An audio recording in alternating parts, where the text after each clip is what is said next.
Ассалаумағалейкум қазақ елі. Кешкі жаңалықтар. Жаңа бір кешкі жаңалықтарды тыңдап қалдым. Басты жаңалықтар дейді 05-і 03-і 2026 жылғы жаңалық. Кеше бүгін ба болған шығар. Осы жаңалықты айтады. Түркістан облысында 300-ге жақын адам тұратын бір ауыл бар екен. 600 баспанадай бар екен. Сол жерде су да жоқ, мектеп те жоқ, ештеңе жоқ дейді. Адам жаңағы жерден таксимен бару үшін 3000-4000 теңге алады екен. Түркістанға жету үшін. Егер мен өтірік дейтін болсаңыздар, басты жаңалықтар 05-03-2026 жыл деп жаз. Сол жылды жаңалықтар десең, атып шығады. Түк жоқ дейді. Сосын бір жаңа мектепті көрсетіп отыр. Бұрын мүрде ғана болған дейма, бірдеңе болған дейді. Енді мен осы Самат Нұртаза деген кешегі қазақтың тілін таптап жүрген, қазақты анау-мынау деп айтып жүрген, қазаққа тіліне тіл тигізіп жүрген, өзі ақ қойдың етіне тойып алып, ауылдағы шет жақтағы тұрған қазақтарға тіл тигізіп отырған Самат Нұртаза деген депутатқа мен осы бір жерден бір сәлемдеме айтайын деп едім. Самат Нұртаза деген депутат сіздің заң шығарып атады. Заң шығаратын, бұл тағы да заң шығарады дейді. Енді Самат Нұртаза депутат екесің. Қайда мына ауылдағы мектептер қайда? Бұл ауылда мектепте мына балалар барады, шылқыған батпақ кешіп, ана бәленбай километр жердегі сауат ашу үшін кішкентай бүлдіршіндер, жас балалар былшыған батпақты кешіп, ана бәленбай километр жердегі мектепке не барады? Мектепке барады екен. Бәленбай километр жердегі мектепке қарла таңның атысыменен кетеді екен. Жаңағы ауылда 300-дей адам тұрады, ештеңе жоқ. Енді осы кезде осындай күн кешіп жүрген қазақтан,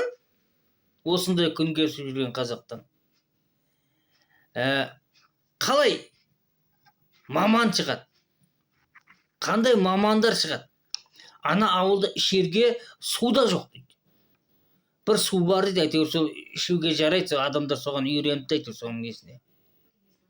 Осындай халыққа жақсылық жасап бере алмай отырған депутат, осындай сауат бер, осындай мысалы Самат Нұртаза деген, мен сізге айтарға әлі көп нелерім бар. Қазақтың тілін не дейді, дворниктер дейма, таш кетеретіндер, официанттар сөйлейді дейді екен. Бірінші қара, мен әлде де айтқым келеді. Өйтіп айтатындай, сен бірінші сол ауылға мектеп салып беріп бедің. Сол жаңағы, мысал, 300 ауылға, 300 Түркістан облысындағы аты жоқ ауылдағы балалардан сен қандай сауат күтесің? Қандай, не сауатты, қандай сауатты бала күтесің ана жерден? Ішерге суы жоқ, сабақ оқиын десе свет жоқ. Түркістан әкімі бұлатау айтып кетеді екен бар.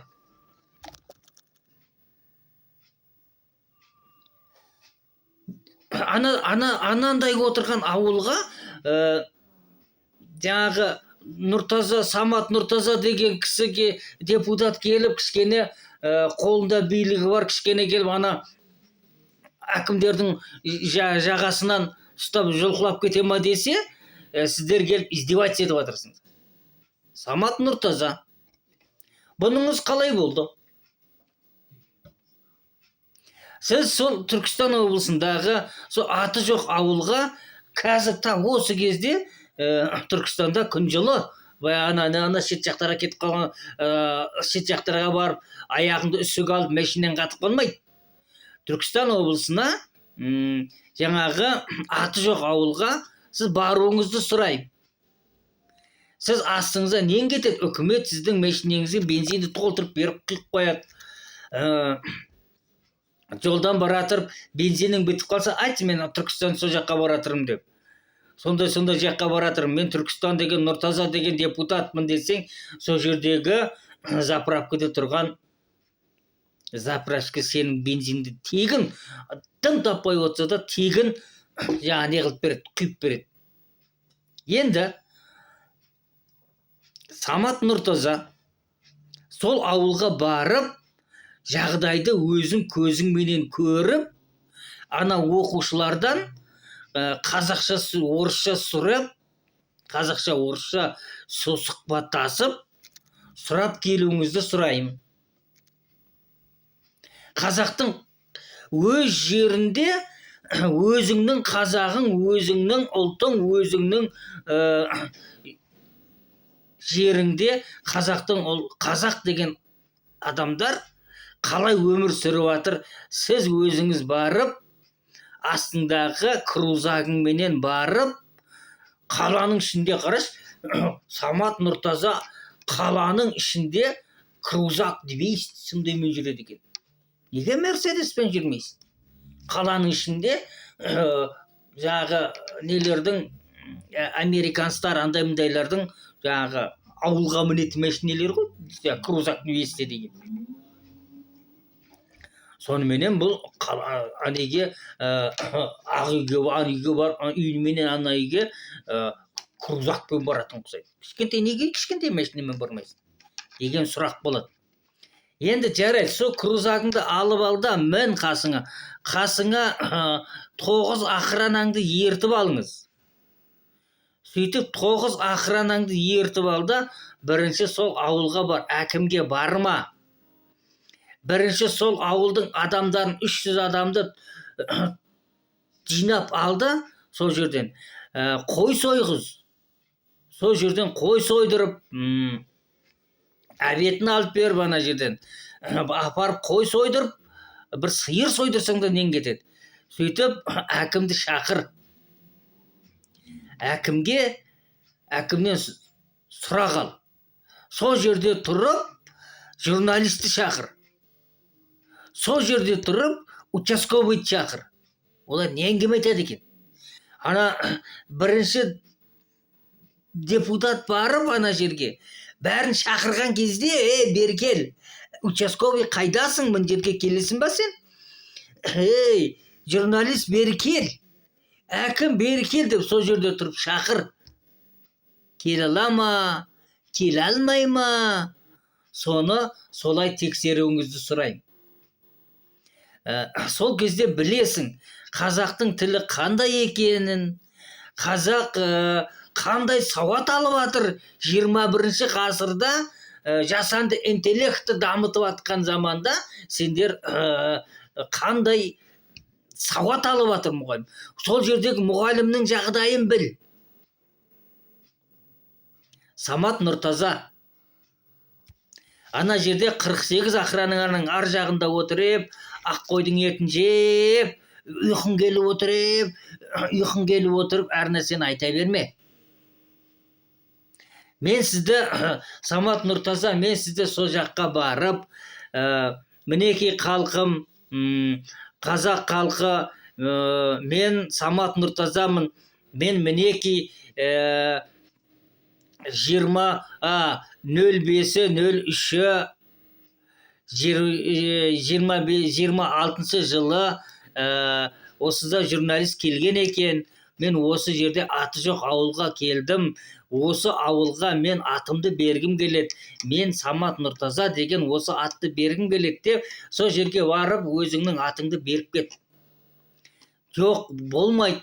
Ұялсаң, кешегі қазақ бана не қылып жатырмын деп ұялатын болсаң, онда сол жерге кешегі мына жанар кім еді, Мақпал Жүнісованың өткенде қайтыс болған күйеуі бар ғой, оны өзің білесің, соның атын беріп кел сол жерге бар.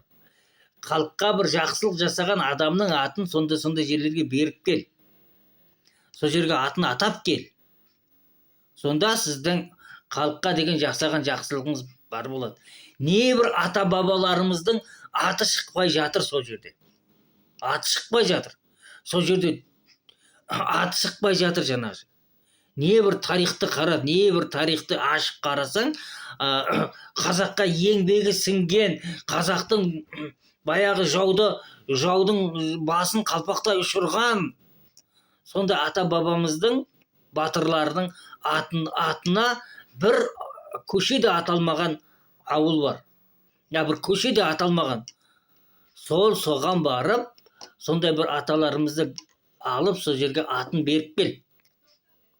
Самат Нұртаза, сізге бір халықтың атынан сол сізге не болады? Істес соны. Қазаққа жаның ашиды екен, тілге жаның ашиды екен, сол жердің тіліменен сөйлесіп кел. Сол жердегі балалар қандай тілде сөйлеп жатыр, соны қарап көр. Мінекей, көп сөйлемей-ақ қояйын, заң шығарып бәле боларсың. Рахмет.